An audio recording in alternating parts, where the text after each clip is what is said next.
Okay, so this was from our game last night, guys. So WR just started. This is not the WR Open, but this is the WR regular season. I believe tonight we are going to have our WR Open tournament game, so I'm excited about that. If you guys have any questions while watching like anything or why we do certain things, let me kind of know, and I'll try to answer as best as I can. I'm seeing here when we're inbounding is they're obviously trying to smother Mama because they don't want him to get it, so like that's fine. That's why you have Reezy right here and hit him, let him make the read. He's a smart player. Now we have numbers. Look at this. It's like we're running like a three-man weave. Boom. Easy bucket. You got it. If you can get those kind of easy buckets in 2K23 Pro-Am, then you're doing something right because it's actually pretty hard to score in this game. Interesting actually right here. You can see my player here in a second. He does like some little shimmy because he gets stunned right here. Right there. Whatever that was. And then I had to run to the corner. We actually had a little nice rotation. Got a nice block on it, too. The other thing that we learned yesterday is that the 3 seconds is really fast in this, the offensive three. So when he gets it right here, I'm just like, all right, we're going to make it read. And then Reezy's obviously rotating down for me. Eventually, hopefully, if that play went on longer, Kaze would get to the wing, and then either they'd get an offensive three or they'd throw a bad pass. Okay, we get bored. Reed had been calling out the breaks a lot. I love that break right there. I love that way more than just going down the middle and trying to get a dunk because I feel like it doesn't work as much in 2K23. Okay, so when I'm playing with Kaze, who's my lockdown right here, he kind of tells me what side he wants. Like right here, he's telling me get middle. So once I close off his middle, we're good. Now he's saying, oh, he got beat wing there, but we're good. We're in a good spot. Like right here, we live with this. Good defense. Let's run the break now. So weird though, getting into Pro-Am though now. Like really getting in the thick of 2K23 and figuring out like what you really need to know. One of the things that we've kind of realized is you kind of have to let your lock die a little bit because some of these shots that PGs have to take to score are really tough. As long as you stop rim runs and force them to take those 50-50 like limitless threes and things like that, it's tough. You basically just got to stop paint. And that's why that build that I showed you guys the other day, the 6'10", like center that I've been working on that can also shoot, I might transition him into being my power forward. Okay, this one, I was doing this a lot during the season for NetsGC, especially in our 3v3 games, but once like Kaze has this point guard pretty like in a good spot here, and I know this is going to be a tough pass for this inbounder to make, you just kind of bait this. You know these watch this like long, look at this. You see this load up pass he gets? Like you have all the time in the world to steal that. That's kind of what happens. I almost get back tapped here. If you guys didn't know already, if you're a defender, back taps are very, very high in this game. Like, you could get a lot of back taps. So, watch. Like, I have this. I'm going to dunk this. I told my team, like, I was going to dunk this. I might even Euro step dunk this. And then, look at this. Bink! I get back plug. Thank God Kaze was there to make a little play. We still got the ball.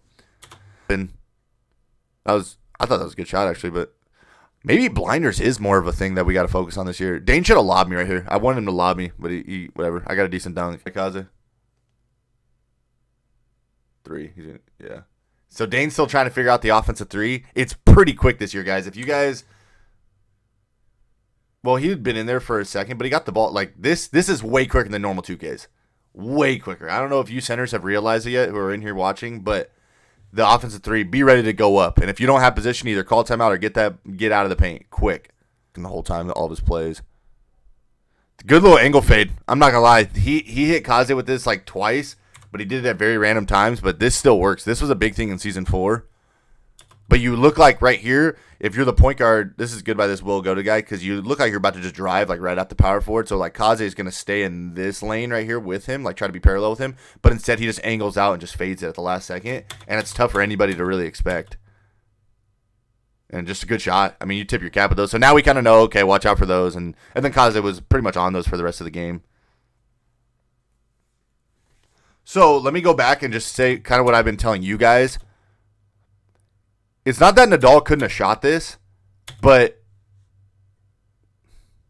it's the commitment of like jumping that's bad at this. Like he could have came off the screen and jumped and like shot this, but what we're saying is like make him shoot those 50-50s where like you come up really high and then like he has to think about it before giving like this, which is just completely free. I get it. Like, it's tough because everybody's so used to these old 2Ks where you're like, well, that's a shot. But it's like, even I have to adjust to it too because, like, trust me being a power forward, I want to jump at that. But I just feel like it's just so easy now. Look at this walk back. Great walk back. We were telling Kaze, be as aggressive as you can on the breaks. Help out your point guards. Help them score as much as possible. If you guys watch other ProAm games last night, no guards are scoring like that. So 3 through 5 has to help out as much as they can.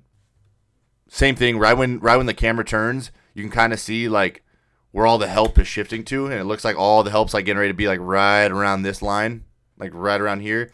And so Nadal sees the opportunity for a cut. Boom, wide open. He looked like he hesitated, and that looked like he was about to get punched, but we know it's 2K23, and there's no blocking in this damn game. Ooh, I should have been a steal I read. See, love that 50-50. This is what I'm talking about, where it's like, in old 2Ks, I feel like this would have been the one where, like, somebody's got to make a play, usually, like the power forward. Because, like, this is open, so, like, usually you think you're selling out, but no, back up, make sure they don't get this easy, too, right here, and then let like, what we let Dane do here. Like I said, I don't really know if he should just be jumping. It worked. But, like, more just throw your big body at it and just, like, make him make a stupid read. This was a good call here. I don't know if you guys have ever ran this on your guys' teams, but when the corners switch right here, watch their two defenders get met. So Kaze and I switch, and I think this guy right here wanted to just zone off, so he wanted the point guard to stay with me and then him to zone off and take Kaze. But they both get confused. Both run to Kaze. Technically, it's me wide open. He ends up hitting Reed. Yeah, I was dead. It needed to come from Nadal, but it was a great call, and then they left me wide open, and so we discussed. We were like, listen, if we ever do that, somebody might be open. Hope you guys enjoyed going over the film and stuff. Obviously, we're going to get better. It is what it is. But yeah, I appreciate you guys coming through. I'm going to get on out of here. Make sure you guys follow us and subscribe on our YouTube, Twitch, Twitter, Instagram, TikTok. I believe on our YouTube we're going to have our videos going up from last week that I posted. One of them was on the power forward defensive badges, and another one was on some gameplay from my power forward build. And then I think we're going to get Streets out here, who's our lockdown for NetsGC. We're going to go over some lockdown badges, help you guys out with that if you guys had any questions. But I appreciate everybody coming through, watching all this with me, hanging out, enjoying our time together. And yeah, we'll see you guys next time, all right?